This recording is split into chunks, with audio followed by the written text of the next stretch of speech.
Karena selama ini kritik saya ya, yang saya tahu ya bahwa kitab-kitab ya, yang kita kenal kitab kuning lah ya, karya-karya dari sarjana Muslim mulai dari abad pertengahan sampai sekarang ya, belum banyak yang sampai pada critical thinking.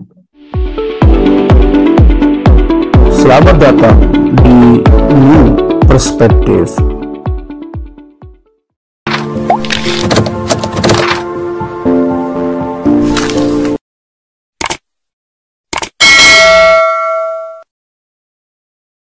Assalamualaikum warahmatullahi wabarakatuh.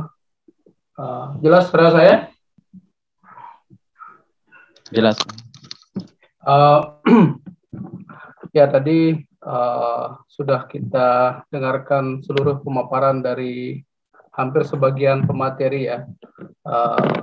Mohon maaf karena ada pemateri yang tidak bisa hadir pada hari ini dan mendadak untuk meng-cancel karena ada acara beliau di Anjani yang belum selesai, jadi nggak bisa beliau ikut.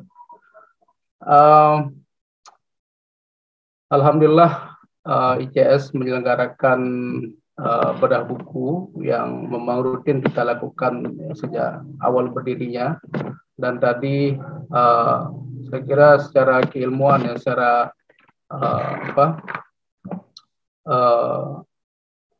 metodologi dan juga kritik dari para penulis, dari para pembedah sudah bisa kita lihat ya dari pemaparan para pemateri tadi. Cuman mungkin saya nambahkan sedikit aja, saya nggak mau lama juga ini karena udah hampir jam 12 ya, atau jam 11. Jadi begini, fenomena yang saya baca bahwa banyak sekali ilmuwan-ilmuwan yang di bidang lain ya, yang mencoba ya ujung-ujungnya memahami agama gitu, kembali dalam konteks mendalami agama itu sendiri. Nah di sisi lain ada juga fenomena baru ketika misalkan teman-teman dari UIN ya, para sarjana Muslim scholar ya, yang mayoritas pendekatannya teks ya, artinya mereka studi teks ketika melakukan penelitian. Nah ketika diskursus ini sudah mulai mungkin mengalami stagnasi ya, udah banyak pembedahan. Nah, kita melihat ada fenomena baru juga, ada gelombang migrasi ya, kajian dari teks ke studi lapangan. Bagaimana melihat agama itu dalam konteks dalam dua level. Pertama dalam konteks diskursus, kemudian yang kedua dalam konteks praksis. Ya. Ini yang sangat kompleks juga kita pahami begitu. Misalkan bisa saja Al-Quran mengatakan begini, ayatnya begini, tetapi di lapangan ini kondisinya berbeda. Ya misalkan seperti yang disinggung oleh Habah Husni, masalah warisan ya. Banyak juga perempuan-perempuan sasak walaupun dia muslim tidak dapat warisan. Sama dengan teman-teman yang ada di Bali misalkan. Oke, jadi gelombang migrasi kajian ini saya kira menarik, yang menambah ya khazanah keilmuan di dalam studi keislaman, termasuk juga tadi gelombang bagaimana kelompok-kelompok social science ya, cultural studies yang mencoba mendalami agama gitu, mengkaji Al-Quran. Nah, termasuk Abah Husni saya lihat beliau adalah ahli dari sosiolinguistik dan pakar pendidikan, tetapi beliau juga tertarik juga mengkaji agama gitu. Dan ini sangat positif ya, kontribusi yang positif dari ilmuwan-ilmuwan kita untuk melihat Islam itu dari sudut pandang yang lebih plural gitu. Karena selama ini kritik saya ya, yang saya tahu ya bahwa kitab-kitab ya, yang kita kenal kitab kuning lah ya, karya-karya dari sarjana Muslim mulai dari abad pertengahan sampai sekarang ya, belum banyak yang sampai pada critical thinking. Mungkin ini juga maksudnya Mbak Husni, coba kita klarifikasi nanti. Jadi sarjana-sarjana Muslim yang mencoba mensarah ya, membuat kitab-kitab baru, tetapi mereka hanya lebih pada sarah, penjabaran kembali. Tetapi pada persoalan critical thinking, metodologi ya, menggugat cara penulis itu yang belum ada. Dan ini tentunya terkait juga dengan semacam tradisi di dalam Islam itu, bahwa ilmu itu harus bersambung pada sanadnya gitu, harus ada keterbatasan kita di dalam melakukan critical elaboration gitu. Sehingga apa yang terjadi? Yang saya lihat bahwa pesantren-pesantren kita ketika belajar itu ya sangat pasif gitu. Hanya menunggu seorang ustadz atau kiai membaca kitab kuning, hanya membacakan saja, kritik pun tidak begitu. Nah, ini saya kira menarik dengan hadirnya kelompok-kelompok sosial sains yang menawarkan pendekatan baru begitu di dalam melihat agama. Ya, saya ingat ya, kalau dalam tradisi pesantren kan ketika kita membaca kitab itu selalu kita katakan bahwa diawali dengan qaulal musannifu rahimahullah ta'ala wa nafa'ana bi'ulumihi fid dharaini amin.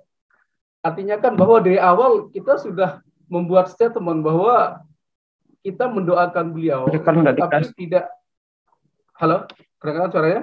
Ya. Tetapi tidak mencoba ada sikap-sikap kritis begitu. Nah, ini yang coba ini kelebihan dari pemikir-pemikir Barat yang saya lihat ya, mereka sangat dalam ketika berbicara kajian.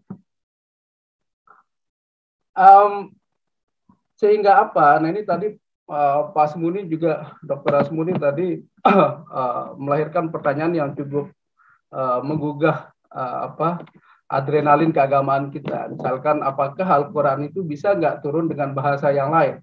Artinya kitab suci itu bisa nggak turun dengan bahasa yang lain? Ya, kalau kita lihat fenomena agama ya, bahwa ya ternyata Islam ini salah satu kalau bisa saya katakan salah satu peradaban yang muncul di Timur Tengah. Tetapi banyak juga kitab-kitab suci lain dalam bahasa yang lain yang muncul ya, seperti tradisi di India. Kita tahu ada Hindu, ada Buddha, ada Syekh, ya, ada Jainisme. Belum lagi kita bicara di China ya, ada Taoisme, Konfusian. Nah, ini saya kira banyak sekali varian-varian agama yang muncul. Jadi Islam ini salah satu peradaban yang berkembang yang lahir di Timur Tengah.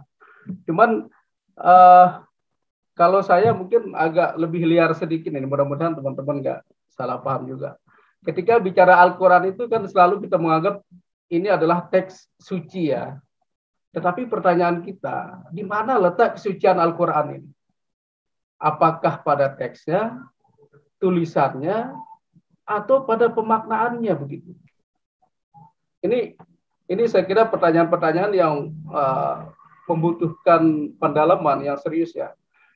Karena banyak orang yang ketika dia teks oriented ya, ketika dia memahami Al-Quran, tadi disinggung, mungkin saya masuk ke tulisannya Abaqus, ini salah satu kritik saya bahwa beliau kan mencoba menawarkan perspektif orang kedua ya, sebagai pembacaan yang lebih efektif begitu, bahwa ini bisa mengubah tindakan kita, tidak hanya membaca atau membaca perspektif orang ketiga ya. Cuman persoalannya saya lihat beliau kan mencoba mereposisi ya penulis-penulis Barat yang selalu mengandalkan rasionalitas ya. Beliau khawatir bahwa Al-Quran justru akan banyak digugat begitu teks-teksnya ya. Karena bagaimanapun ya kita tahu bicara pada level praksis ini kan banyak yang tidak sesuai dengan apa yang dikatakan oleh teks ya. Nah, persoalannya adalah ini pemikiran saya, apakah ada bahaya nggak ketika Abah Husni ini menawarkan perspektif orang kedua? Artinya kita melihat bahwa di Al-Quran itu Tuhan yang berbicara begitu ya, dan kita harus dituntut untuk patuh begitu. Ada nggak semacam atraksi ya, artinya penarikan pada pola-pola salafi begitu ya, pola-pola Wahabi di dalam melihat teks itu sendiri. Jadi ketika kita membaca ayat ini, ya ini dari Tuhan, ya memang dari Tuhan gitu. Tetapi pemaknaannya yang menjadi masalah ya. Ketika misalkan Taliban itu membunuh ya musisi misalkan ya, alasannya karena haram musik ya, entah itu dari Al-Quran, dari hadis, dalil mereka, ini kan dia melihat ini dari Tuhan begitu, dia mewakili Tuhan untuk membunuh orang ya. Maka dalam pikiran saya di Al-Quran sendiri dilarang membunuh ya. tetapi di sisi lain justru teks suci itu digunakan untuk membunuh gitu. Di satu sisi ingin menggapai surga, tetapi jalannya harus membunuh orang. Nah, ini yang saya kira untuk konteks pemikiran Abah Husni ya, mungkin perlu ada pemetaan di sini, ya, pemetaan mapping terhadap ayat-ayat apa yang kemudian bisa kita gunakan untuk perspektif yang kedua ini. Jangan sampai kemudian ketika bicara Al-Quran ya kita anggap absolut, ya memang absolut, tetapi pemaknaannya begitu. Saya kira ketika misalkan ya kalau kita melihat perspektif Salafi bicara tentang konsep daulah ya, negara misalkan, pasti mereka mengedepankan negara Islam karena ini bersumber dari Al-Quran. Di sisi lain misalkan ketika ada sistem yang berbeda seperti sistem demokrasi, ini pasti mereka akan tolak begitu karena mereka melihat bahwa ini ada dalilnya di Al-Quran. Ini yang saya katakan bahwa perspektif kedua ini apakah punya bias nggak melihat ketika kita harus dituntut untuk patuh dan tunduk pada teks begitu. Pikiran banyak orang mengkritik begini ya ketika berbicara Salafi misalkan, bahwa karena mereka terlalu tekstual oriented ya, harus berbasis teks. Kadang-kadang orang berpikir dia menuhankan siapa sebenarnya? Apakah dia menuhankan Tuhan atau menuhankan teks itu sendiri? Nah ini saya kira salah satu kritik saya ya terhadap buku dari Abah Husni. Kalau kita lihat membaca buku ini kan dari introduction beliau, ini sudah sangat luar biasa ya, beliau elaborasi. Tetapi saya kira ini tambahan buat Bang Firdaus, nanti perlu ada semacam mapping begitu, bahwa pembacaan kedua ini mungkin perlu tematik ya, jangan kemudian semua dianggap harus digunakan pembaca kedua begitu.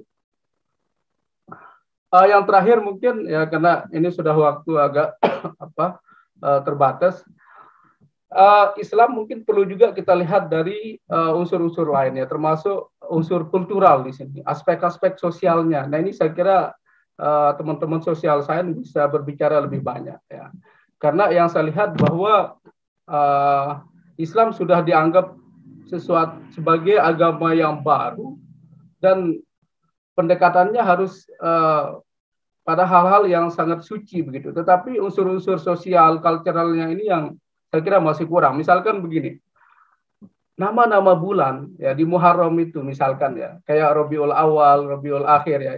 Ini sebenarnya kan sangat antropologis ya. Bagaimana orang-orang Arab itu pergi meninggalkan kampungnya ya untuk berjualan ya secara nomaden karena pada musim panas ya. Jadi kata-kata Rabiul Awal ini ada penandaan di sana. Ya termasuk misalkan bulan haram ya. Kenapa dikatakan bulan haram? Karena orang Arab ini sering berkelahi sehingga Nabi mengeluarkan di bulan ini nggak boleh berkelahi begitu. Nggak boleh saling membunuh ataupun membunuh binatang. Nah ini yang saya lihat bahwa ada aspek-aspek kultural yang kita lupakan di dalam melihat Islam. Mungkin itu saja dari saya karena keterbatasan waktu. Sebenarnya ingin mengelaborasi lebih jauh. Itu tambahan dari saya. Sekian. Assalamualaikum warahmatullahi wabarakatuh.